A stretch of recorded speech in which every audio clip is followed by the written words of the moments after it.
नमस्कार, मनी मंत्र में आप सभी का बहुत बहुत स्वागत है। मैं हूं राहुल गुप्ता। देश में काले धन पर अंकुश लगाने की कवायदों के बीच एक और कदम उठाते हुए लोकसभा ने बुधवार को बेनामी लेन देन निषेध संशोधन विधेयक को पारित कर दिया। अर्थव्यवस्था में काले धन को छिपाने के लिए बड़े पैमाने पर बेनामी संपत्तियों की खरीदारी होती है। बेनामी संपत्ति वही है जो किसी व्यक्ति किसी अन्य के नाम पर खरीदता है। भारत में तमाम लोग ऐसे हैं जिनके धन का कोई हिसाब किताब नहीं है और वो आयकर भी नहीं अदा करते हैं। अमूमन बेनामी संपत्तियों में धन लगाते हैं। तो आज हम बात करेंगे बेनामी संपत्तियों के बारे में ही, जानेंगे कि जो बुधवार को लोकसभा में जो बिल पास हुआ है इसका रियल एस्टेट सेक्टर पर क्या कुछ असर पड़ेगा, और इस बिल से संबंधित, बेनामी संपत्ति से संबंधित आपके मन में कोई सवाल है तो आप हमें फोन कर सकते हैं। हमारे फोन नंबर्स हैं 0112309768 और 0112309765। आप हमें ईमेल भी कर सकते हैं। हमारा ईमेल एड्रेस है ddmoneymantra@gmail.com। दरअसल लोकसभा ने इस हफ्ते बेनामी संपत्ति की रोकथाम के लिए बिल पास कर दिया है। इस बिल में ना सिर्फ सजा के सख्त प्रावधान किए गए हैं बल्कि जुर्माने का भी प्रावधान किया गया है। मोदी सरकार के इस कदम से काले धन पर लगाम लगाने में मदद मिलेगी। Minister may now move that the bill as amended be passed. Madam, I move that. अगर आपके पास बेनामी संपत्ति है तो सावधान हो जाइए, क्योंकि लोकसभा ने बेनामी लेन देन निषेध संशोधन बिल को मंजूरी दे दी है। इसके बाद बेनामी संपत्ति रखने वालों को 7 साल तक की कैद हो सकती है। बिल का मुख्य उद्देश्य बेनामी संपत्ति पर लगाम लगाना है। बिल को पेश करते हुए वित्त मंत्री अरुण जेटली ने कहा है कि बेनामी संपत्ति रखने वालों पर सख्त कार्रवाई की जाएगी। The standing committee suggested that the word should be known sources and not known sources of income, because if a person is accused of having acquired a Benami property, he can legitimately say that this is not my income. I have borrowed this money from a bank. I have taken this money from another family member, and if he is able to show that, that's a legitimate defense. So the sources would be known, though it would not be a sources of his income. It was a correct suggestion which has been made. आमतौर पर काले धन का निवेश दूसरे लोगों के नाम पर या ऐसे लोगों के नाम पर जमीन के लेन देन में किया जाता है जिनका अस्तित्व ही नहीं है। ऐसे में ये बेनामी संपत्ति होती है। ये विधेयक ऐसे लोगों को रोकेगा और इसमें उन पर मुकदमे के साथ दंडनीय कार्रवाई का प्रावधान करेगा। हिंदू अविभाजित परिवार और ट्रस्टों की संपत्तियों से जुड़े कुछ मामलों में छूट का भी प्रावधान है। प्रावधानों के तहत बेनामी संपत्ति मिलने पर 7 साल की कैद की सजा हो सकती है और बेनामी संपत्ति के बाजार की कीमत के 25% तक का जुर्माना भी हो सकता है। गलत जानकारी देने पर 5 साल तक की सजा हो सकती है और संपत्ति की 10% तक का जुर्माना हो सकता है। बिल पर चर्चा के दौरान ज्यादातर दलों ने इसका समर्थन किया और सरकार से काले धन पर कड़े कदम उठाने की मांग की। चर्चा का जवाब देते हुए वित्त मंत्री ने बताया कि मूल रूप से 1988 में यह कानून बनाया गया था, लेकिन नियम नहीं बनाए गए और प्रणाली के अभाव में ये प्रभावी नहीं हो सका। उन्होंने कहा कि यूपीए ने 2011 में पुराने कानून में संशोधन के बजाय एक नया विधेयक लाया था, जिसके चलते 1988 से अब तक की संपत्तियां बिना दंडनीय कार्रवाई के रह जाती। इसलिए सरकार 1988 के मूल अधिनियम में ही संशोधन लेकर आई है। ये बिल इसलिए अहम है क्योंकि इसमें बेनामी संपत्ति की स्पष्ट परिभाषा है और सजा, जुर्माना तथा अपील के स्पष्ट प्रावधान हैं। देश में काला धन एक कलंक है और बेनामी संपत्ति से छिपाने का बड़ा जरिया है। ऐसे में इस विधेयक के पारित होने से काले धन पर रोक लगाने में मदद मिलेगी। पार्लियामेंट टीम जी हाँ, बेनामी संपत्ति अगर किसी के पास है तो वो सावधान हो जाइए, क्योंकि यह सख्त बिल लोकसभा ने पारित कर दिया है। बहुत जल्द ये बिल संसद से पास होकर एक कानून का रूप ले लेगा। इस बिल से संबंधित तमाम पहलुओं को समझने के लिए इस वक्त हमारे साथ खास मेहमान मौजूद है। Prabhakar Sinha, real estate times of India के एडिटर। बहुत बहुत स्वागत है सिन्हा साहब स्टूडियो आने के लिए। काले धन को छुपाना हो तो रियल एस्टेट एक बहुत बड़ा माध्यम माना जाता है और बेनामी संपत्ति के माध्यम से बड़ी मात्रा में काले धन को छुपाया जाता है। ये जो बिल लोकसभा ने पारित किया है इसके बारे में कहा जा रहा है काफ़ी सख्त है और इस बेनामी संपत्ति का जो पूरा काला माया जाल है उसको ख़त्म करने में काफ़ी मददगार साबित हो सकता है। असल में देखिए तो सिर्फ ये एक्ट ही नहीं, लेकिन जो बाकी डेवलपमेंट पिछले चंद सालों में जो हुए हैं उसके कारण बेनामी संपत्ति को रखना या बेनामी संपत्ति का ट्रांजैक्शन करना लगभग असंभव सा हो जाएगा। चूँकि अब सबसे पहले पैन कार्ड होना चाहिए आपको किसी प्रॉपर्टी को बेचने के लिए या खरीदने के लिए, और साथ में आपके पास आधार कार्ड भी होगा। आधार कार्ड में बायोमेट्रिक्स के थ्रू आपकी पहचान हो पाएगी। तो बेनामी संपत्ति में क्या होता था कि आपने संपत्ति खरीदी और किसी ऐसे आदमी के नाम पे खरीदी जिसको कि शायद इस संपत्ति के बारे में पता भी नहीं है, और अगर पता भी नहीं है तो वो उसका असली हकदार उस बेनिफिट का, उस प्रॉपर्टी संपत्ति का जो बेनिफिट है उसका वो हकदार नहीं है, वो नहीं लेता था। अब अगर जब आप बेचिएगा तो आप उसके नाम की संपत्ति आप बेच के और उसका पैसा आप अपने नाम पे लेना चाहेंगे, जो कि आज के दिन में जो इलेक्ट्रॉनिक संसाधन का जो उपयोग किया गया है और किसी भी आदमी का जो कोई ट्रांजैक्शन करने जा रहा है, उस ट्रांजैक्शन के लिए आपकी पहचान अपने आप सामने आ जाएगी कि आप वही आदमी हैं जिसके नाम पे वो संपत्ति है या नहीं है। तो यदि आप ट्रांजैक्शन उसके नाम पे फिक्टिशियसली आप करते हैं और पैसा अपने अकाउंट में लेते हैं तो आपकी पहचान हो जाएगी और आप पकड़े जाइएगा। इस कानून के तहत अथॉरिटी ने ये गवर्नमेंट क्या करना चाह रहे हैं कि उन्होंने एक अथॉरिटी का फॉर्मेशन करेगी, जो अथॉरिटी के अंदर एक एडमिनिस्ट्रेटर होगा और एक जो ये पूरी प्रावधान है उसकी शुरुआत करेगी। आपकी पहचान होने के बाद आपको एक नोटिस भेजा जाएगा। एक नोटिस भेजने के बाद आपके ऊपर में अगर एक सर्टेन पीरियड के बाद आपके ऊपर मुकदमा चालू होगा और एक अप्रूविंग अथॉरिटी है उसको अप्रूव करेगा। और अगर आपको पहचान हो गई और साबित हो गया कि ये आपकी बेनामी संपत्ति है तो आपके ऊपर बहुत सख्त कार्रवाई होगी। सजा का प्रावधान मिनिमम 3 साल रिगरस इम्प्रिजनमेंट का है, जो कि मैक्सिमम 7 साल का जा सकता है।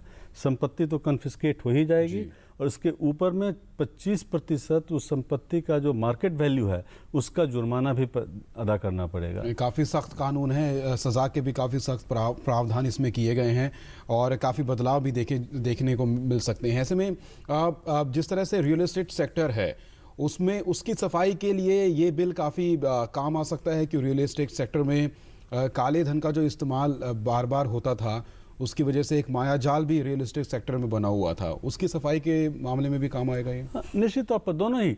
एक तो काला धन अपने आप में बहुत बड़ा कर्ज है समाज के लिए और इकोनॉमी के लिए, तो एक तो काला धन की समस्या समाप्त होती है। साथ में इसके कारण क्या होता था कि रियल एस्टेट की कीमत बेवजह बढ़ती थी जी। लोग ज़्यादा से ज़्यादा संपत्ति ये संपत्तियों में लगाते थे, काला धन संपत्ति में, ये ज़मीनों में खरीद में लगाते थे, तो ज़मीन की डिमांड बढ़ती थी और अनाप शनाप भाव में वो लोग ज़मीन खरीद के काले धन को खपाना चाहते थे। उसको अनाप शनाप भाव में खरीदना पड़ता था। अब क्या होगा कि ये जो काला धन के कारण जो डिमांड था वो तो अपने आप खत्म हो जाएगी। They will not buy it from that party. तो अब चूंकि जब संपत्ति की डिमांड काले धन के कारण जो है उस पर अगर रोक लगेगी तो निश्चित तौर पर संपत्ति के जो कीमत है उसमें एक करेक्शन आएगा और वाजिब दाम पे संपत्ति का ट्रांजैक्शन होगा। तो जमीन का अगर रियल एस्टेट का यूज काले धन को खपाने में अगर नहीं होता है तो इससे रियल एस्टेट का जो बिजनेस है या सेक्टर है उसमें निश्चित तौर पर एक पारदर्शिता आएगी। जी, जिस तरह से बिल्डर्स फ्लैट के बारे में अगर बात की जाए या दिल्ली एनसीआर, पुणे या मुंबई उसके आसपास जो खाली पड़ी प्रॉपर्टीज़ उनके बारे में बात की जाए, उन पर भी इसका सीधे सीधे असर पड़ना लाजमी यहाँ पर माना जा रहा है। निश्चित तौर पर जी, निश्चित तौर पे वो जो संपत्ति जिसके नाम पे है, जिसकी वो संपत्ति है, हालांकि भले ही ये उसके नाम पे नहीं होगी, नाम तो किसी और का होगा, तो निश्चित तौर पे वो किसी भी तरीके से उस संपत्ति को बेच के पैसा को इनकैश करना चाहेगा।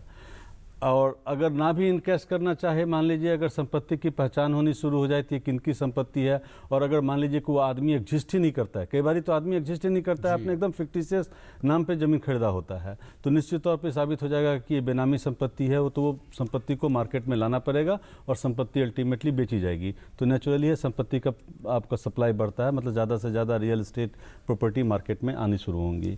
और अगर वो आदमी बेच के बाहर निकलना चाहता है तब भी उसको संपत्ति बेचनी पड़ती है। तो इसका मतलब कि रियल एस्टेट में जो भी संपत्ति बेनामी नाम पे है, मैंने बेनामी है, वो संपत्ति बाजार में उसकी बिक्री होएगी और अगले 5 से 7 साल के अंदर लोग इसमें अपने को क्लीन करना चाहेंगे। जिस किसी के पास भी बेनामी संपत्ति इस वक्त है, क्योंकि हर किसी को अपने बारे में पता होता है, जो कोई भी दर्शक ये प्रोग्राम देख रहा हो जिनके पास बेनामी संपत्ति है, वो किस तरह का करेक्टिव कदम इस वक्त उठा सकता है, वो क्या कर सकता है ताकि वो कम से कम सजा के बाद मामले से निकल जाए?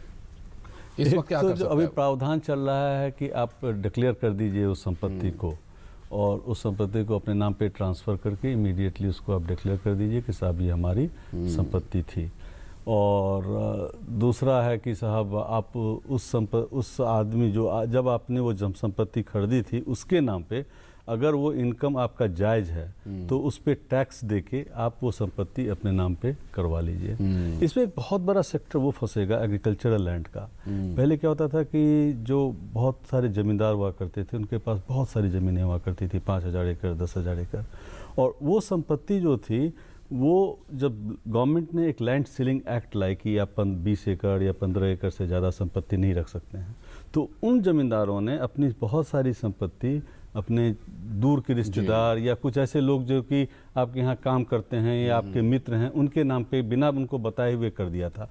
अब वो सारे ज़मीनें जो हैं सो बाज़ार में उनको डिक्लेयर करना पड़ेगा गवर्नमेंट के सामने कि साहब ये हमारी संपत्ति है, तो निश्चित तौर पे वहाँ पे परेशानी उन लोगों को बहुत बढ़ेगी और उनको संपत्ति या तो सरेंडर करना पड़ेगा या टैक्स पे करके उनको दिखाना पड़ेगा कि ये साहब मेरी संपत्ति है, साबित करना पड़ेगा। अभी तो लोकसभा से पारित हुआ है बिल बुधवार को, लेकिन बिल के जो प्रावधान सामने आए अपने आप में कितना सक्षम, कितना मजबूत, क्योंकि सख्त बिल सज़ा के मामले में तो है, लेकिन कहा जाता है कि हर कानून में कुछ ना कुछ लूपहोल्स रह जाते हैं जिसका फ़ायदा कुछ लोग उठा लेते हैं। ऐसे में ये बिल अपने आप में कितना फूल प्रूफ इस वक्त नज़र आ रहा है?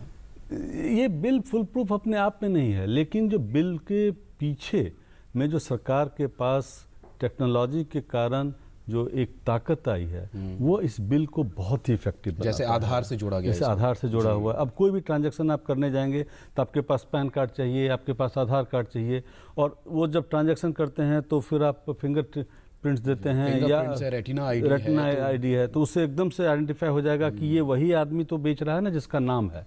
और अगर ये वो आदमी नहीं है जिसका कि ये नाम है तो इसका मतलब ये या तो बेनामी संपत्ति है या इसके अंदर कुछ गड़बड़ है। तो नेचुरली है कि वो आदमी अपने आप में सीधा ही पकड़ा जाएगा कि साहब ये संपत्ति किसकी है, उसका ये वाजिब में उसका मालिक है या नहीं है। और अगर मान लीजिए कि मैं एक ऐसे आदमी के नाम पे ये संपत्ति खरीदा हुआ हूँ जो कि ये संपत्ति होल्ड कर ही नहीं सकता था, उसकी मासिक इनकम 10,000 रुपये महीने की है, ये संपत्ति 100 करोड़ की है, तो नेचुरली साबित हो जाएगा कि आदमी साबित नहीं कर सकता है कि ये संपत्ति उसकी है।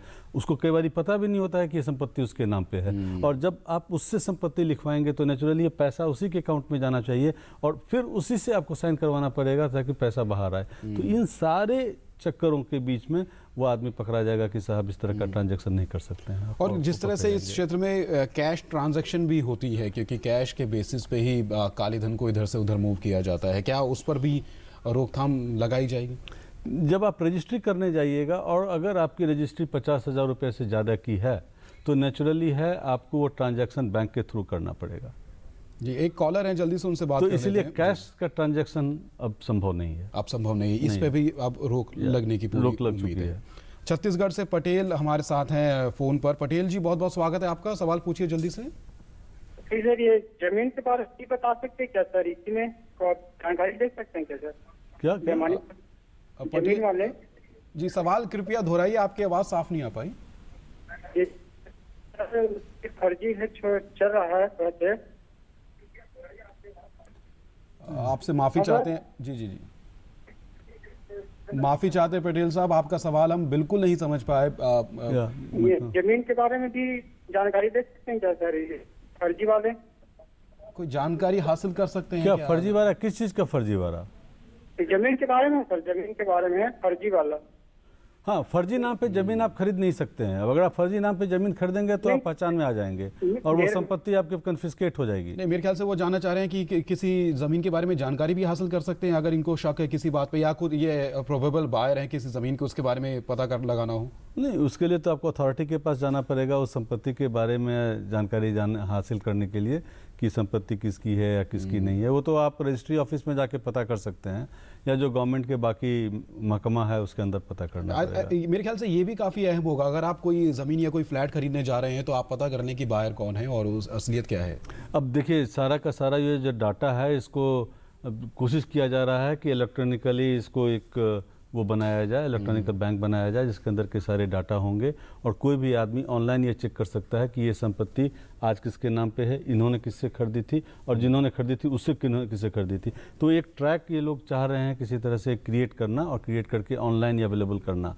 हालांकि ये एक बहुत कठिन काम है चूँकि हिंदुस्तान में क्लियर टाइटल लैंड का अभी भी बहुत मुश्किल से पाया जाता है और ख़ास के गाँव में तो 3-3 जनरेशन पहले 3 जनरेशन पहले बंटवारा नहीं हुआ है और अभी सारे का सारा परिवार में कम से कम 50 आदमी हैं और वो 50 आदमी कहीं अलग अलग रहते हैं, लेकिन संपत्ति उन्होंने एक बांटा हुआ है और सारे अपने अपने काम करते हैं उन संपत्ति में, लेकिन जब संपत्ति का ट्रांसफ़र अभी तक उनके नाम पे नहीं हुआ है तो ये उनको फिर से वापस करवाना पड़ता है, दाखिल खारिज और जो भी ये डीमिच वो सम्यूटेशन वगैरह करवाना पड़ेगा, लेकिन वो एक प्रावधान है। और सरकार जैसे आंध्र प्रदेश में इन्होंने एक कोशिश की है इसकी, लेकिन अभी तक ऑल इंडिया बेसिस पे बहुत ज़्यादा एफर्ट है। क्या उम्मीद है? अभी लोकसभा से पारित हुआ है, कब तक ये कानून का रूप ले लेगा? संक्षेप में अगर आप बता पाएं। अभी तो ये स्टैंडिंग कमेटी में गया है, वहाँ से आने के बाद अगले मानसून सेशन में लोग बोल रहे हैं, अगले सेशन में लोग बोल रहे हैं कि पास हो जाना चलिए, यानी इसी साल पूरी उम्मीद है कि ये कानून का रूप ले इस साल सकता है। पास हो जाना चाहिए। बहुत बहुत शुक्रिया प्रभाकर सिन्हा जी, आप स्टूडियो आए और आपने इस अहम चर्चा में हिस्सा लिया, बहुत बहुत शुक्रिया आपका। तो इसी के साथ ही आज के मनी मंत्र में इतना ही। आज हमने जानने की कोशिश की बेनामी संपत्ति निषेध बिल जो लोकसभा से पारित हुआ है उसके क्या कुछ मायने हैं, रियल एस्टेट सेक्टर पर उसका क्या कुछ असर पड़ेगा और किस तरह से इस बिल को समझा जाए, क्योंकि बेनामी संपत्ति रखने वाले कुछ अब सावधान हो जाइए, क्योंकि सरकार काले धन पर अंकुश लगाने के लिए लगातार प्रयास कर रही है और ये जो बिल लोकसभा में पास हुआ है इसे काफ़ी सख्त माना जा रहा है। इसी के लिए आज के लिए हमारी पूरी टीम को दीजिए इजाज़त। नमस्कार।